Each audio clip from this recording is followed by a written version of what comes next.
Series ముగిశాక South ఆఫ్రికాతో భారత్ 3 వన్డేలు ఆడబోతోంది. నవంబర్ 30న తొలి వన్డే, డిసెంబర్ 3న రెండో వన్డే, డిసెంబర్ 6న మూడో వన్డే జరగబోతున్నాయి. వన్డే సిరీస్కు శుభ్మన్ గిల్ అందుబాటులో ఉండటంపై అనుమానాలు ఉన్నాయి. కొంతకాలంగా వరుసగా సిరీస్లో ఆడుతున్న శుభ్మన్ గిల్ ఇప్పుడు ఫిట్నెస్ సమస్యలు ఎదుర్కొంటున్నాడు. సౌత్ ఆఫ్రికాతో కోల్కతా టెస్టులో గాయపడ్డాడు. గిల్కు రెస్ట్ ఇవ్వాలని సెలెక్టర్లు భావిస్తే వన్డే సిరీస్కు దూరం అవుతాడు. దీంతో టీమిండియాకు కొత్త కెప్టెన్ ఎవరనేది ఆసక్తి రేపుతోంది.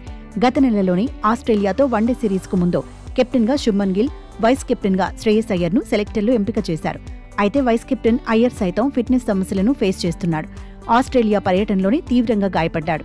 సౌత్ ఆఫ్రికాతో సిరీస్కు కూడా అయ్యర్ దూరమైనట్టే అనే చర్చ జరుగుతోంది. దీంతో కొత్త కెప్టెన్ను ఎంపిక చేయక తప్పదనే టాక్ నడుస్తోంది.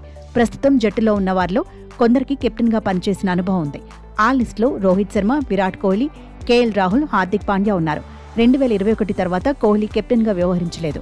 మళ్లీ కెప్టెన్ అయ్యే అవకాశం లేదు. రోహిత్ శర్మ ఈ ఏడాది ఆరంభంలోనే భారత జట్టుకు ఛాంపియన్స్ ట్రోఫీని అందించాడు. కెప్టెన్గా తన రేంజ్ను పెంచుకున్నాడు. కానీ గత నెలలో హిట్ మ్యాన్ను కాదని గిల్ను కెప్టెన్గా సెలెక్టర్లు ఎంపిక చేశారు. ఇప్పుడు రోహిత్ కూడా మళ్లీ పగ్గాలు అందుకునేందుకు ఆసక్తి చూపే అవకాశం లేదు.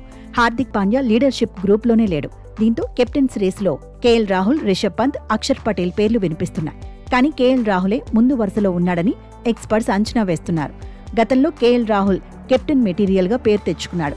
కాకపోతే పూర్ ఫామ్, ఫిట్నెస్ సమస్యలతో ఇబ్బంది పడ్డాడు. ఓ దశలో జట్టులో చోటు కూడా కష్టమనుకునే పరిస్థితి వచ్చింది. కానీ ఇప్పుడు కీలక ఆటగాడిగా మారిపాడు. వన్డేల్లో ఫస్ట్ చాయిస్ వికెట్ కీపర్గా బరిలో దిగుతున్నాడు. గిల్ దూరమైతే కెప్టెన్గా రాహులే బెస్ట్ ఆప్షన్ అని చర్చ కూడా ఎక్కువగానే జరుగుతోంది. అయ్యర్ లేకపోవడంతో తుది జట్టులోకి పంత్ కూడా వచ్చే అవకాశాలున్నాయి. జట్టులో ఖచ్చితంగా ఉంటాడనుకుంటే కెప్టెన్సీ రేసులో రిషబ్ ఉంటాడనే వాదన వినిపిస్తోంది.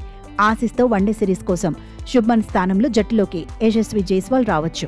రుతురాజ్ గైక్వాడ్ సైతం రేసులో ఉన్నాడు. ఒక ఓపెనర్గా రోహిత్ ఎలాగూ ఉంటాడు.